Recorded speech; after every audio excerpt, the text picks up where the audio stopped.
안녕하세요. 대기업 시청자 그리고 KBR 메탈 주주 여러분들. 저는 KBR 메탈 관련해서 여러분들이 투자하시면서 알아야 되는 중요한 이슈와 주가 영향을 미칠 만한 요소들 하나하나 전달해 드리는 멘토 이진욱입니다. 자, 오늘도 이 KBR 메탈 함께 리뷰를 해보도록 하겠습니다. 시작하기에 앞서서 이 많은 분들이 헷갈리는 것들이 좀 있나 봐요. 이게 전선주로 움직이냐, 구리 관련주로 움직이냐라고 이렇게 물어보시는 분들도 있었고, 그 다음에 뭐 이렇게 좀 갑론을박이 있는 것 같습니다. 제가 오늘 이거에 대해서 좀 여러분들과 함께 말씀을 드릴까 하는데, 우선 제가 결론만 말씀드리면, 둘 다 영향을 받는다. 하지만 영향을 어디에 더 많이 받냐라고 하게 되면 구리에 어떤 영향을 많이 받는다라고 보시면 될 것 같습니다. 이제 그 이유는 몇 가지가 있는데, 그 중에 얘네들의 사업부를 먼저 볼 필요가 있습니다. 이 JCR과 SCR이라고 해서 결국 이게 뭡니까? 이 전선에 들어가는 동선을 주력으로 해서 제조를 하고 판매를 해서 매출을 일으키는 회사다라고 보시면 될 것 같습니다. 결국 이게 구리죠, 구리. 그래서 이 구리 가격이 상승을 하냐 하락을 하냐에 따라서 이게 이제 구리 가격이 상승을 하게 되면 이게 판매 단가에 전가시킬 수 있거든요. 에스컬레이션 조항에 따라서. 그럼 이제 얘네들의 어떤 실적 부분과도 올라갈 수 있다라는 수혜적인 측면이 있기 때문에 어떻게 보면 좀 구리의 측면이 가깝다라고 일단 볼 수 있는 거고, 근데 또 한 가지의 측면은 결국에는 이게 어디 들어가죠? 전선에 들어가죠. 그러면 이제 앞단에 이 전선 시장의 수요가 어떻냐에 따라서 얘네들의 실적과도 또 연관이 됩니다. 그래서 같이 포함이 되어 있다. 하지만 이 구리적인 측면이 조금 더 영향이 있는데, 시장의 현재 판단으로 봤을 때는 이 구리적인 측면과의 연동성이 더 깊다라고 볼 수 있습니다. 그런 이유가 제가 주관적으로 생각을 해낸 게 아니고 시장에서 그렇게 판단을 하고 있는 것 같아요. 왜 그러냐면 얘네들의 상승을 했던 자리와 하락을 했던 자리를 이 구리 가격이 상승과 하락했던 자리와 비교를 해보면 되는 거거든요. 대표적으로 이구산업이 있죠. 자, 이구산업이 본격적으로 랠리가 나오는 시점이 4월 달부터예요. 일단은 상승했었던 기간도 굉장히 비슷하다는 걸 알 수 있고, 이 구리의 선물 가격 역시 4월 달부터 이제 급등을 본격적으로 하기 시작합니다. 그리고 이제 또 하나 볼 수 있는 게, 자, 이구산업이 그리고 구리의 가격이 5월 23일 날 주가가 텅 하고 빠지게 됩니다. 갭 하락을 맞은 거 볼 수 있죠. 9%. 근데 우리 KBR 메탈 역시 자, 이날 5월 23일 날 보면 마이너스 시가가 7% 시작해서 저가가 11%까지 빠진 거 볼 수 있습니다. 이 말인 즉슨 현재는 이 구리와의 연관성을 조금 더 시장에서는 확인을 하고 있는 것 같다라고 우리가 확인해 볼 수가 있죠. 그리고 이제 또 하나 알 수 있는 게, 자, 재룡산업이 얼마 전에 뭐가 있었죠?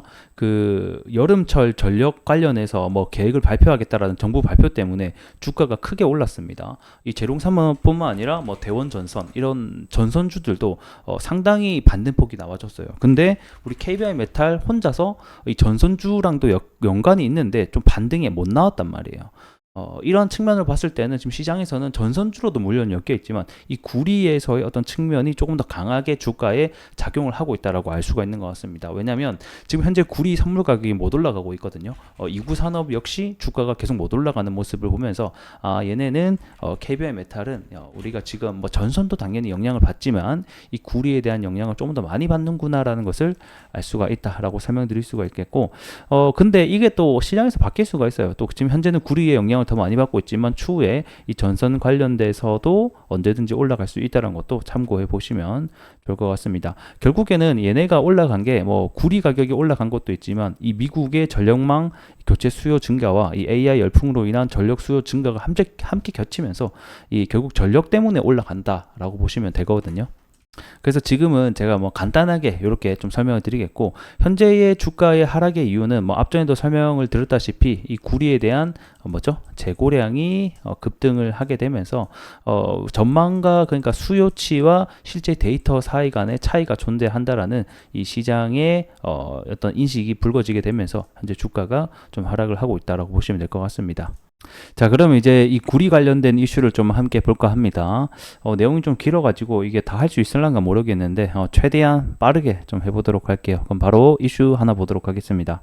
자, 제목 AI 전력망 배터리 수요 증가에 이 구리 공급망을 잡기 위해서 각국이 현재 사활을 걸고 있다라는 또 긍정적인 뉴스가 하나 나왔습니다.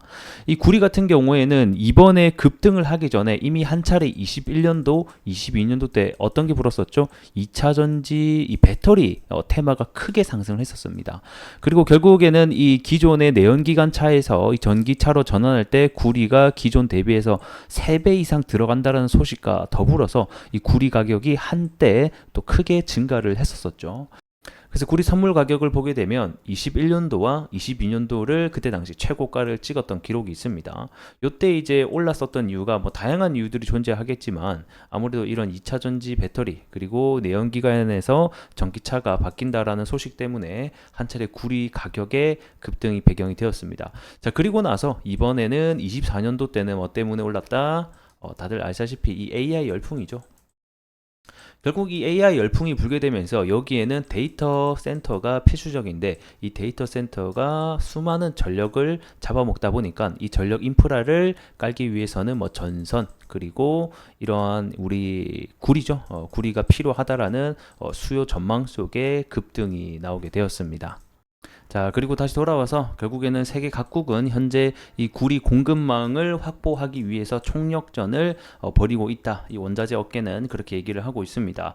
그래서 다른 나라도 그렇지만 우리나라 역시도 이 구리 광산과 이 원자재를 확보하기 위한 노력들이 펼쳐지고 있는데 이 LSMNM이라는 회사가 있습니다. LS 그룹 중에 한 회사가 되겠는데 이 회사가 이제 국내 유일하게 이 구리 재련 업체 중에 하나입니다. 그래서 이 국산 전기동 수요를 대부분 책임지고 있는 회사가 되겠는데 올해 상반기만 해도 이 회사가 장기 계약 2건을 통해서 45만 톤에 달하는 이 동정광 물량을 현재 확보를 또 했다라는 소식이 얼마 전에 들려왔었어요.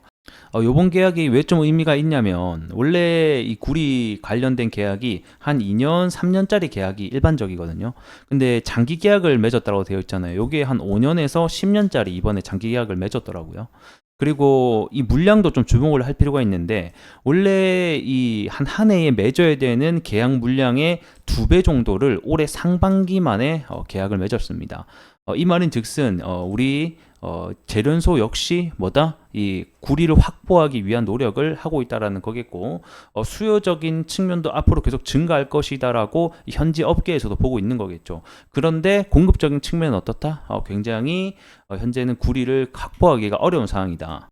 그래서 구리 왜 이렇게 확보하기 어렵냐라고 보게 되면 우선은 이 구리 광산을 하나 개발을 해서 허가 그리고 채굴까지 가는 데 있어서 굉장히 긴 시간이 존재를 한다는 겁니다. 자, 구리 광산이 여기 있죠. 평균적으로 15년 이상이 걸린다라고 보시면 될 것 같고 특히나 이 생산성에 대한 이 부분도 굉장히 문제가 되고 있어요. 이 15년 이상 걸리는 것도 문제인데 이 하나 구리를 캐기 위해서는 예를 들어서 1톤의 돌을 채취를 해서 캐게 되면 여기 어느 정도 나오냐면 한 6kg 정도 나와요. 구리가. 그러니까 요게 이제 비율로 보게 되면 한 0.6% 정도밖에 안 되는 거거든요. 자, 그래서 가장 유명한 이 칠레 광산의 수율을 보게 되면 현재 0.6%라는 것을 우리가 알 수 있습니다. 뭐 코델코도 마찬가지예요. 그래서 현재는 비슷한 수이고 원래 2000년도 전까지만 해도 여기 한 2% 정도 때는 나왔었거든요. 근데 요게 이제 계속해서 떨어지고 있다. 이 광산들의 노후화도 지속이 되고 있다는 점도 이 구리 공급적인 측면을 좀 악화시키는 요인이 되고 있습니다. 그리고 또 무엇보다 25년까지 현재 신규 가동 예정인 이 구리 광산 프로젝트가 없다라는 것도 우리 구리의 측면에 있어서는 가격의 측면에 있어서는 또 긍정적인 소식이 될 것 같다. 이렇게 설명을 드리겠습니다. 자, 그래서 다시 돌아와서 보겠습니다. 이 최근 구리 가격 상승의 배경 그리고 전망 보고서에 따르면 구리 광석은 그동안 미진한 투자로 인해서 이 광산 노후화 방금 봤죠. 그리고 이 신규 광산 프로젝트가 부족하다 말씀드렸죠.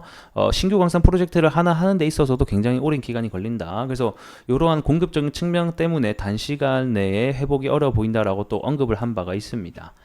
자, 그리고 이 전선업계 역시 구리를 확보하기 위해서 현안이 되어 있다. 결국에는 구리 같은 경우에는 이 전선 제조 원가의 70%, 80%를 차지하는 핵심 원자재다. 그렇기 때문에 이 전력 수요가 부족하게 되면 이 구리 수요가 늘어나게 된다라는 전망이 이렇게 연결이 되는 겁니다. 그래서 뭐 2040년까지 그리고 뭐 각종 해저 케이블 공급의 부족에 시달릴 것이다라고 또 전선업계 관계자가 얘기한 바가 있네요. 자, 뭐 다들 아실 거라고 생각이 듭니다. 현재 수요적인 측면은 앞으로 지속적으로 늘어날 것으로 전망이 되고 있는 거고, 이 공급적인 측면에 있어서도 아직까지는 좀 어려운 측면들이 많이 존재하기 때문에 그 구리 가격이 급등을 했다, 이렇게 보시면 될 것 같고, 여전히 전망 자체는 좋다라고 보고 있습니다.